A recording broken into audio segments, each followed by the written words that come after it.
அஸ்ஸலாமு அலைக்கும். இன்றைக்கி சிக்கன் பேட்டிஸ் செய்கிறது எப்படின்னு பார்க்கலாம். இன்றைக்கி செய்கிறது மட்டும் இல்லை, இதை ஃப்ரீஸ் பண்ணி வச்சுக்கிட்டு தேவைக்கு எடுத்து வறுக்கிற மாதிரி இது எப்படின்னு செய்கிறதுன்னு பார்க்கலாம். சிக்கன் பேட்டிஸ்க்கு ஒன்றும் கிடையாது, நம்மளுக்கு ஒரு 2.5 கப் அளவுக்கு கோழிக்கறி வேணும். இந்த கோழிக்கறி வந்து பச்சையாக தான் உபயோகம் பண்ணோம். நான் இன்றைக்கி அவிச்சதை உபயோகம் பண்ணி இருக்கிறேன். திருப்பியும் 3 விதமான மிளகாய்ங்களை உபயோகம் பண்ணியிருக்கிறேன்.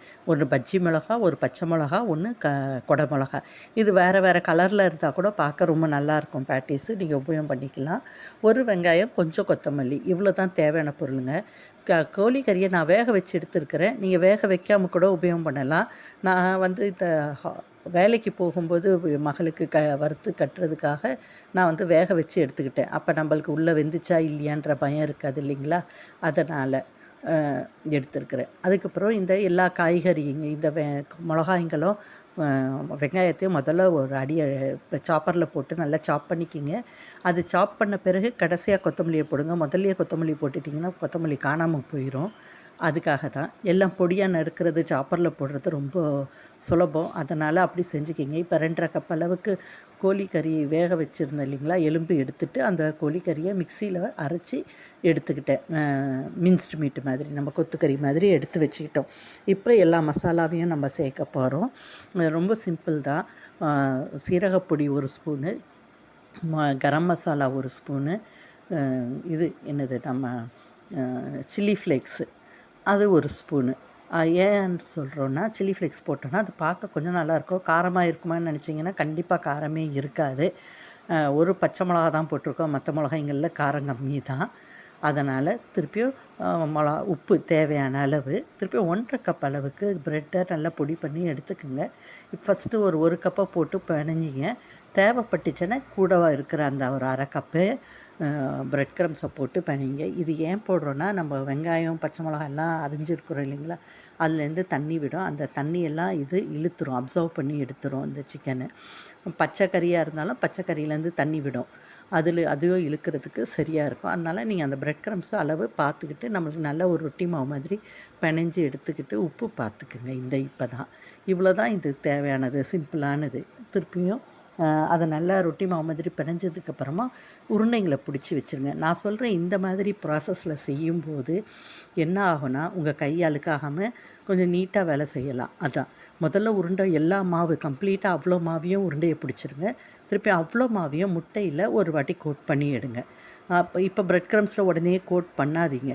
அண்ட் பேட்டிஸுன்றதுனால நம்ம 2 வாட்டி கோட் பண்ணணும். கட்லெட்னால் 1 வாட்டி கோட் பண்ணாலே போதும். பேட்டிஸ்னால் பச்சை கறி உபயோகம் பண்ணுவோம் பொதுவாக.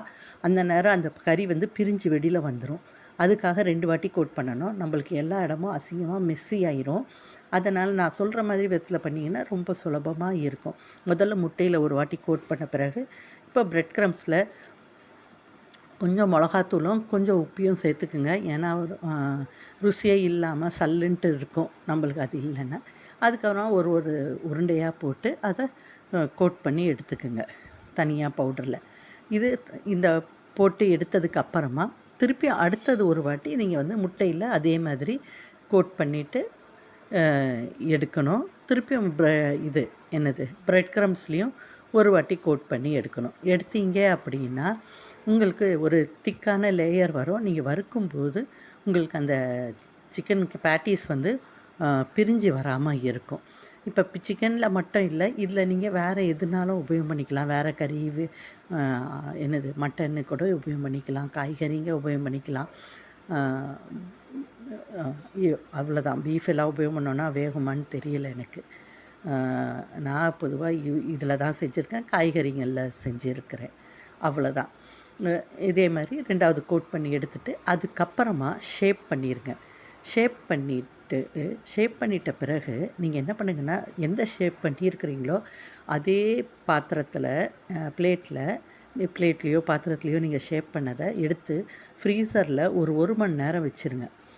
1 மணி நேரம் வச்சிங்கன்னா எல்லாமே கொஞ்சம் ஃப்ரீஸ் ஆயிரும் உங்களுக்கு.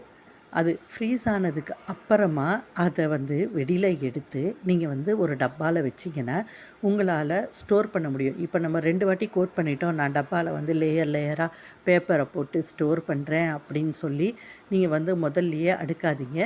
கொஞ்சம் சரி வராது. சரி வராதுன்னா ஒன்றோட ஒன்று ஒட்டி நம்ம கொஞ்ச நாள் வச்சு வறுக்கிறதுக்கு உபயோகம் வராது. இப்போ பாருங்க, நான் 2 கப் அளவு 2½ கப் அளவுக்கு தான் கோழிக்கறி எடுத்திருந்தேன். அதில் எனக்கு ஒரு 20லேருந்து 23 வரைக்கும் இது வந்துருச்சு, என்னது பேட்டீஸ் வந்துருச்சு. இது வந்து நான் அப்படியே ஃப்ரீஸ் பண்ணி எடுத்துக்கிட்டேன்னா, காலையில் இப்போ வேலைக்கு போகிற நேரத்துக்கு அதை ஒரு 4 துண்டு எடுத்து வறுத்து எடுத்து கட்டிடலாம். அப்போ நம்மளுக்கு ஒரு வாரத்துக்கு உள்ளதுக்கு நம்மளுக்கு ரொம்ப சுலபம். குழந்தைங்களுக்கும் நம்ம ஸ்கூலுக்கு எல்லாம் சாப்பாடு கட்டுறோம் இல்லைங்களா, அதுக்கு கூட நீங்கள் இதை செஞ்சு வச்சுக்கிட்டிங்கன்னா ரொம்ப உபயோகமாக இருக்கும். இது இந்த மாதிரி திங்ஸ் நம்ம வெளியில் உள்ளது வாங்கி கொடுக்குறத விட வீட்டில் நம்ம செஞ்சு கொடுக்குறது உடலுக்கும் ரொம்ப நல்லது. இப்போ பேர் தெரியாத நோய்கள்லாம் வருது, டிஃப்ரெண்ட்டு இது இந்த மாதிரி நம்ம ஜங்க் ஃபுட்டுங்க நம்ம பிள்ளைங்களுக்கு தரதுனால. அதே நேரம் செஞ்சு கொடுக்காத நிலமையிலையும் இப்போ இருக்கிற சூழ்நிலை இல்லை.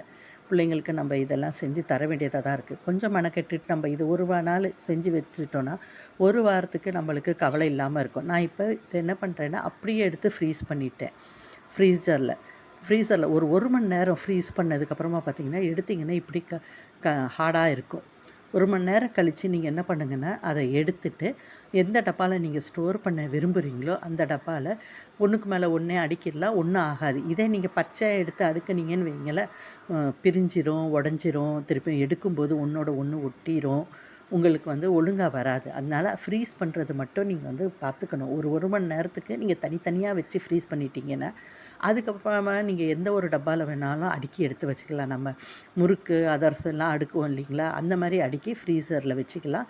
நம்மளுக்கு தேவைப்படும் போது சாயங்காலம்னாலும் சரி, இல்லை ஸ்கூலுக்குனாலும் சரி, எடுத்து வறுத்து கொடுக்க வேண்டியது தான். இது வந்து மிதமான தணலில் வறுத்து எடுத்துக்கோங்க. நம்ம பச்சை கறி உபயோகம் பண்ணும்போதும் மிதமான தணலில் தான் உபயோகம் பண்ணணும். ஏன்னா உள்ளே இருக்கிற கறி வெந்து வரத்துக்கு. இப்போ நம்ம இது எல்லாமே வெந்திருக்கு. வெறும் மேலே வந்து செவந்தா மட்டுமே போதும். இல்லை ஏர் ஃப்ரையரில் நீங்கள் போட்டு எடுக்கிறீங்கனாலும் சரி, கொஞ்ச நேரத்துலேயே உங்களுக்கு சூப்பரான ஒரு ஸ்நாக்கு ரெடி ஆயிரும். ஸ்கூலுக்கு, வேலைக்கு, காலேஜுக்கு, இல்லை ஈவினிங் ஸ்நாக்காக சாப்பிட்றதுக்கு அருமையாக ரெடி ஆயிரும். கொஞ்சம் மெனக்கட்டு எடுத்து செஞ்சு வச்சுக்கிட்டோன்னா நம்மளுக்கு கொஞ்சம் நாளைக்கு நம்ம ஃப்ரீயாக ஹெல்த்தியான ஃபுட்டு கொடுக்கலாம் நம்ம வீட்டு ஆளுங்களுக்கு. அல்லாஹ் ஹாஃபிஸ். ட்ரை பண்ணி பாருங்கள்.